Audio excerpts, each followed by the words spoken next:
Hello बच्चों, कैसे हैं आप सब लोग। स्वागत है आपका अपने लर्निंग फार्मेसी चैनल पे। तो जैसे कि बच्चों आपको पता है, हम अपने चैनल पे रेलवे फार्मासिस्ट एग्जामिनेशन जो कि फेब टू मार्च नेक्स्ट ईयर आपके 2025 में फरवरी से मार्च के बीच कभी भी हो सकते हैं आपके एग्ज़ाम। तो उसके लिए आपकी बेस्ट प्रिपरेशन हो पाए तो इन तरह के एमसीक्यू हम अपने चैनल पे अपलोड करते रहते हैं। तो इसी सीरीज़ में कुछ और एमसीक्यू कंप्लीट एक्सप्लेनेशन के साथ बच्चों आपको समझाए जाएंगे। तो एक्सप्लेनेशन को भी आपको अच्छे से ध्यान से सुनना है, क्योंकि बहुत कुछ इंपॉर्टेंट हम कवर करते हैं, सारे ही हर तरह के क्वेश्चन जो हम आपसे डिस्कस करते हैं। तो वीडियो स्टार्ट करने से पहले बच्चों, मेरा नाम स्तुति है, मैं एक रजिस्टर्ड फार्मासिस्ट हूँ। अभी राइट नाउ मैं यूएसए में सेटल्ड हूँ और यहीं से आपके लिए सारा कंटेंट बनाती हूँ। तो चलिए शुरू करते हैं अपना आज का सेशन। फर्स्ट क्वेश्चन पूछ रहे हैं आपसे, largest of the plasma lipoprotein is, सबसे लार्जेस्ट प्लाज्मा लाइपोप्रोटीन इसमें से कौन सा होता है। डिफरेंट ऑप्शंस में से बच्चों आंसर है इसका ऑप्शन ए काइलोमाइक्रॉन।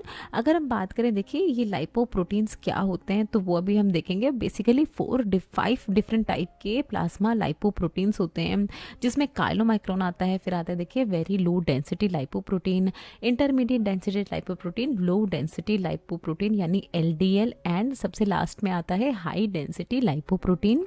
अगर हम काइलोमाइक्रॉन के स्ट्रक्चर की बात करें तो देखिए इस तरह का ये पूरा ही इसका स्ट्रक्चर होता है, जहां पर ये फॉस्फोलिपिड की लेयर, सबसे आउटर लेयर इसमें प्रेजेंट होती है। ट्राइग्लिसराइड इस तरह से यहाँ पर आप देख रहे हैं, ट्राइग्लिसराइड के फ्रेगमेंट्स होते हैं और यहाँ पर एम्बेडेड एपोलाइपोप्रोटीन्स प्रेजेंट होते हैं। तो ये सबसे बिगेस्ट लाइपोप्रोटीन माना जाता है। जितने भी हमने लाइपोप्रोटीन देखे आउट ऑफ 5, सबसे बिगेस्ट होता है काइलोमाइक्रॉन। और ये रिस्पॉन्सिबल होता है देखिए किसके लिए, जब भी हम कोई खाना खाते हैं, वो खाना डाइजेशन के दौरान जब हमारे इंटेस्टाइन तक पहुंचता है, तो इंटेस्टाइन से जो डाइटरी फाइबर है उस पर्टिकुलर खाने में, उस डाइटरी फाइबर को इंटेस्टाइन से बॉडी के अलग अलग टिश्यूज तक पहुंचाने का काम करता है, डाइटरी फैट्स को, ताकि जो है एनर्जी फैट्स, जैसे कि आपको पता है एनर्जी प्रोवाइड करने का काम करते हैं हमारी बॉडी के डिफरेंट सेल्स को, डिफरेंट टिश्यूज को। तो इसी डाइटरी फैट्स को अलग अलग टिश्यूज तक पहुंचाया जाता है इंटेस्टाइन से इन काइलोमाइक्रॉन्स के द्वारा। और अगर हम बात करें कि प्रेजेंस कहाँ प्रेजेंट होते हैं, तो देखिए जब हम खाना खाते हैं आफ्टर अ मील, तो खाना खाने के जस्ट बाद, मतलब पोस्ट प्रेंडियल स्टेट बोला जाता है, जब हम खाना खाते हैं उसके जस्ट बाद की स्टेट को। तो इस पोस्ट प्रेंडियल स्टेट में ही ये ब्लड में आते हैं और उसके बाद जो भी अपना काम होता है डाइजेशन वगैरह का, इन तरह के फैट्स को अपनी पर्टिकुलर साइट तक पहुंचाने के बाद ये हमारे ब्लड स्ट्रीम से फिर धीरे धीरे वैनिश होने लगते हैं और फिर से जब हम खाना खाते हैं तो फिर से आ जाते हैं ब्लड स्ट्रीम में। तो ये पूरी ही प्रोसेस होती है इनकी। और देखिए अगर हम बात करें कि सबसे बेनिफिशियल लाइपोप्रोटीन कौन सा है, तो हाई डेंसिटी लाइपोप्रोटीन यानी एचडीएल। ये देखिए अगर ज़्यादा होता है हमारे ब्लड में, तो हमारे ब्लड से जो कोलेस्ट्रॉल होता है उसको रिमूव करने का काम करता है, ताकि ब्लड में ब्लॉकेज, ब्लड वेसल जो है वो ब्लॉक ना हो जाए। तो सबसे इम्पॉर्टेंट है एचडीएल और सबसे लार्जेस्ट बिगेस्ट लाइपोप्रोटीन है काइलोमाइक्रॉन। नेक्स्ट क्वेश्चन में आपसे पूछ रहे हैं, इनमें से कौन सा एक एक्टिव इंग्रेडिएंट है जो कि जिसको अगर वाटर के साथ शेक किया जाए तो एक तरह का फ्रॉथ यानी एक तरह का झाग इस तरह का बन जाता है उस सॉल्यूशन में। तो डिफरेंट ऑप्शंस में से बच्चों आंसर है इसका ऑप्शन डी, सैपोनिन। अगर हम बात करें कि कौन कौन से प्लांट्स हैं या कौन कौन सी ऐसी चीज़ें हैं जहाँ पर जिनमें सैपोनिन पाया जाता है, तो देखिए soya beans, peas, oats, tomatoes, asparagus, tea, peanut, spinach, sugar, beet, yam and blackberry, इन सभी में पाया जाता है सैपोनिन। सैपोनिन होता क्या है, तो ये एक तरह का ऑर्गेनिक कंपाउंड होता है जो कि हमने देखा किन किन प्लांट्स में पाया जाता है।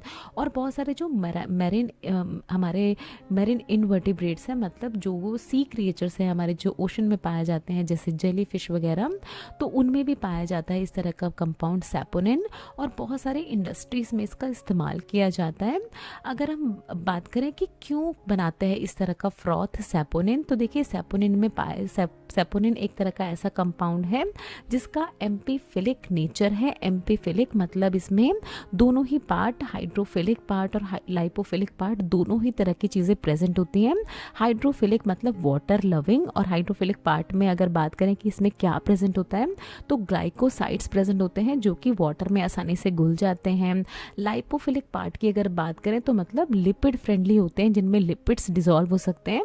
तो लाइपोफिलिक पार्ट में इसमें ट्राइटरपेन्स प्रेजेंट होते हैं और यही दोनों इसको बनाते हैं एम्पीफिलिक नेचर का, और इसी वजह से इसमें जो सॉल्यूशन होता है उसमें इस तरह का झाग बन जाता है।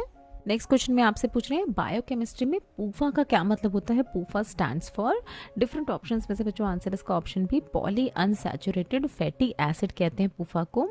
पॉली अनसैचुरेटेड मतलब देखिए जब भी सैचुरेशन की अनसैचुरेटेड बात आएगी तो हम समझ जाएंगे डबल बॉन्ड की बात हो रही है। जिस भी कंपाउंड में डबल बॉन्ड होता है वो अनसैचुरेटेड कंपाउंड होते हैं। एंड पॉली अनसैचुरेटेड मतलब more than one double bond जिस भी कंपाउंड में प्रेजेंट होते हैं, कंपाउंड के स्ट्रक्चर में प्रेजेंट होते हैं, उनको बोला जाता है पॉली अनसैचुरेटेड।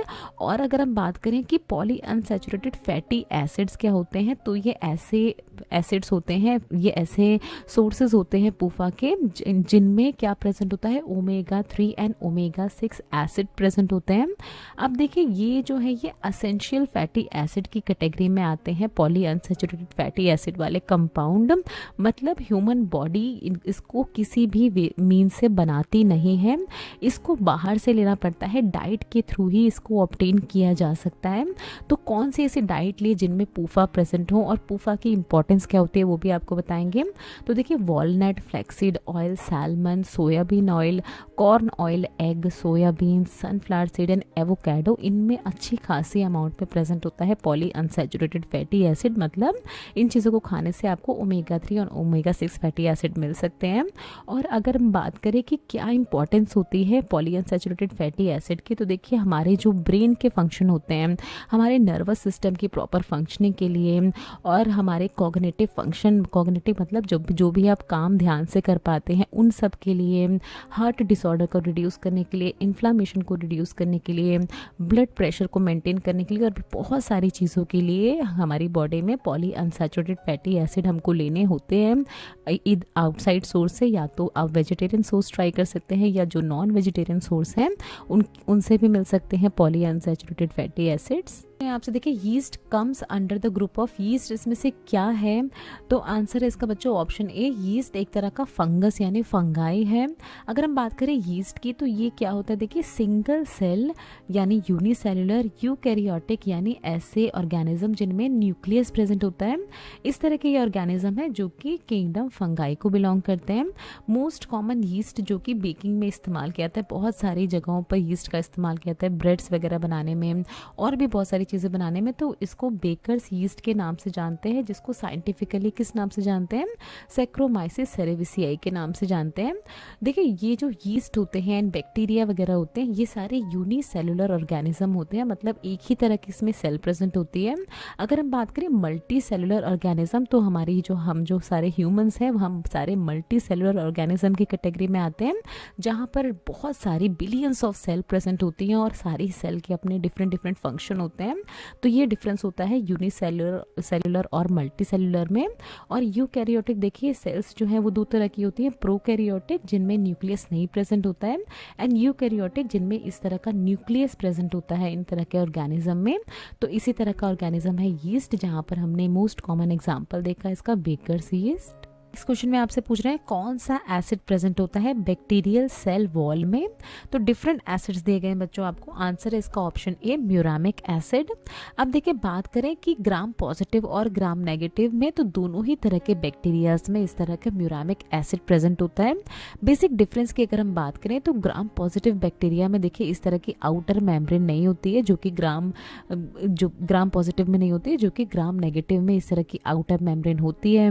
ग्राम नेगेटिव में लाइपोपॉलीसैकेराइड्स प्रेजेंट होते हैं जो कि ग्राम पॉजिटिव में नहीं होते हैं। इस तरह के छोटे छोटे डिफरेंसेस है और दोनों ही अलग अलग स्टेन होते हैं जब इनको स्टेनिंग टेक्निक के थ्रू पास किया जाता है। बाकी सब जो आप देख रहे हैं पेरिप्लाज्मिक स्पेस, साइटोप्लाज्मिक मेम्ब्रेन, वो दोनों में ही सेम होती हैं। तो अगर हम बात करें म्यूरामिक एसिड की तो ये मेन कॉम्पोनेंट है जो कि इन तरह के ग्राम पॉजिटिव और ग्राम नेगेटिव बैक्टीरिया के पेप्टिडोग्लाइकन लेयर में पाए जाते हैं। तो सबसे मेन डिफरेंस है ग्राम पॉजिटिव और ग्राम नेगेटिव में कि ग्राम पॉजिटिव बैक्टीरियाज की जो पेप्टिडोग्लाइकन लेयर होती है वो थिक होती है, मोटी होती है, जो कि ग्राम नेगेटिव की बहुत ही थिन होती है, बहुत ही पतली होती है। और इसी म्यूरामिक एसिड की वजह से जो कि इन पेप्टिडोग्लाइकन लेयर में प्रेजेंट होता है, इन तरह के बैक्टीरियाज की स्टेनिंग की जाती है, पता लगाया जाता है कि बैक्टीरिया ग्राम पॉजिटिव है या ग्राम नेगेटिव है। बेसिकली ये जो म्यूरामिक एसिड है ये किस फॉर्म में प्रेजेंट होता है, एन एसिटाइल म्यूरामिक एसिड के फॉर्म में ये प्रेजेंट होता होता है। तो ये सारी ही चीज़ें हमने आपको बताई म्यूरामिक एसिड के बारे में, ग्राम पॉजिटिव और ग्राम नेगेटिव बैक्टीरिया में डिफरेंस किस तरह से होता है और किस तरह से इसकी स्टेनिंग की जाती है, कौन जो है वो मेनली रिस्पॉन्सिबल है इसकी स्टेनिंग के लिए, तो म्यूरामिक एसिड रिस्पॉन्सिबल है। क्वेश्चन में आपसे पूछ रहे हैं Dettol is used as, Dettol को किस तरह से इस्तेमाल किया जाता है। डिफरेंट ऑप्शन है बच्चों, आंसर इसका option B as an antiseptic and disinfectant liquid, दोनों की ही तरह इस्तेमाल किया जाता है डिटॉल को। एंटीसेप्टिक जैसे जो हमारे फर्स्ट एड के छोटे छोटे कट्स होते हैं, छोटे छोटे माइनर वुंड्स हो जाते हैं, उनको क्लीन करने के लिए बहुत ही लंबे समय से इस्तेमाल किया जा रहा है इन तरह के डिटॉल्स का। ये कट जो है देखिए हमारे स्किन पे लग सकते हैं, हमारी बॉडी के किसी डिफरेंट पार्ट्स पे लग सकते हैं। और डिसइंफेक्टेंट की तरह देखिए जो छोटे बच्चों के कपड़े होते हैं, नैपी होते हैं, या जो बीमार लोग होते हैं उनके भी जो कपड़े होते हैं उनको धोने के काम में लाया जाता है इस तरह के लिक्विड को। तो एज एन डिसइंफेक्टेंट भी इसका इस्तेमाल किया जाता है सरफेस वगैरह को डिसइंफेक्ट करने के लिए, लॉन्ड्री पर्पस के लिए, जैसे कि अभी हमने डिस्कस किया। और ये देखिए Dettol disinfectant liquid, menthol, cool, इसका भी इस्तेमाल किया जाता है पर्सनल और सरफेस वगैरह को क्लीन करने के लिए। तो हमने देखा दोनों ही तरह से एंटीसेप्टिक और डिसइंफेक्टेंट दोनों ही तरह से इस्तेमाल किया जा रहा है डिटॉल को। नेक्स्ट क्वेश्चन में आपसे पूछ रहे हैं the presence and multiplication of pathogenic bacteria in blood is called. तो देखिए पहले इस कंडीशन के बारे में जान लेते हैं, उसके बाद आपको अच्छे से एक्सप्लेन करेंगे। तो बच्चों इस क्वेश्चन का आंसर है option D septicaemia.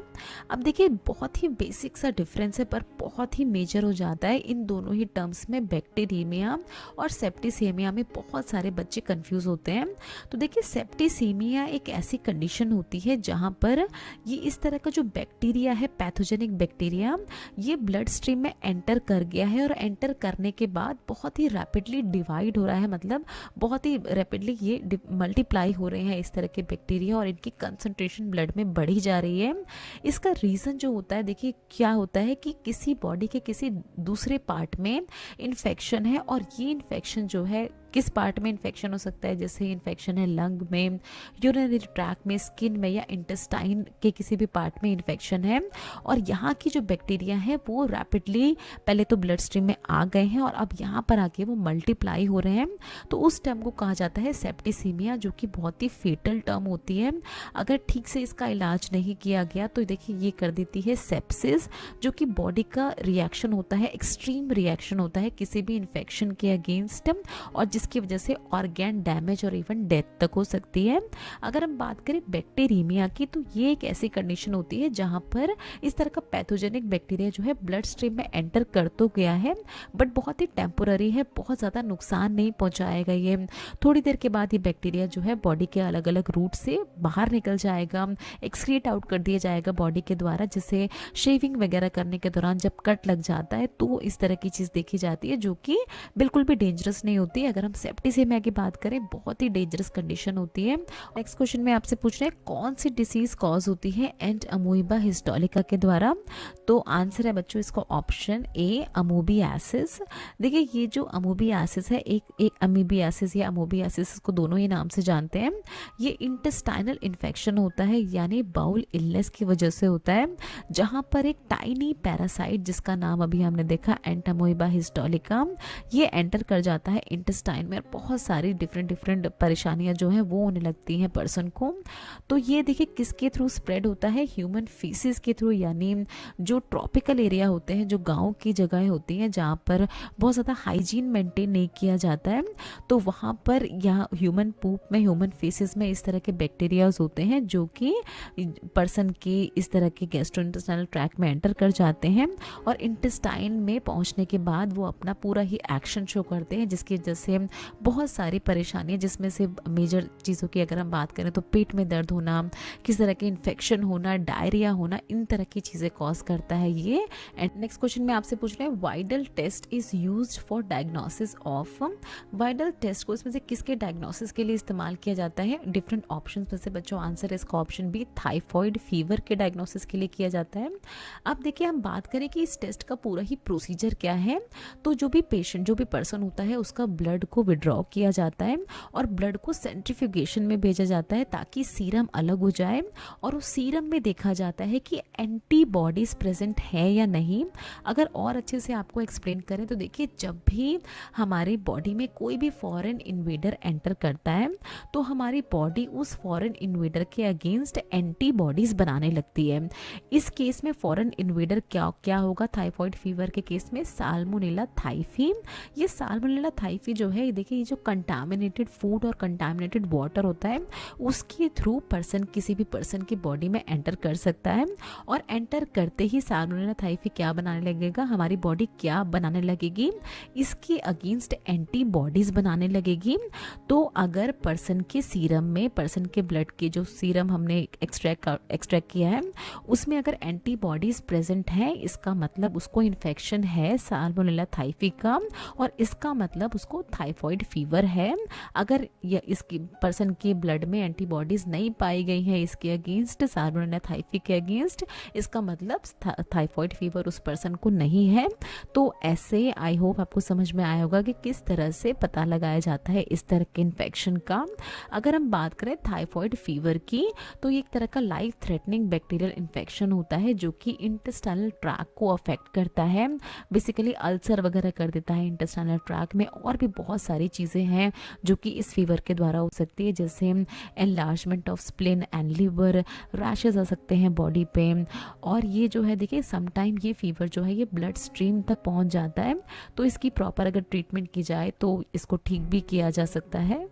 Next question हम देखेंगे अपनी आज की इस वीडियो का। पूछ रहे हैं आपसे, the rod shaped bacterias are, rod shape bacterias को इसमें से किस नाम से जाना जाता है?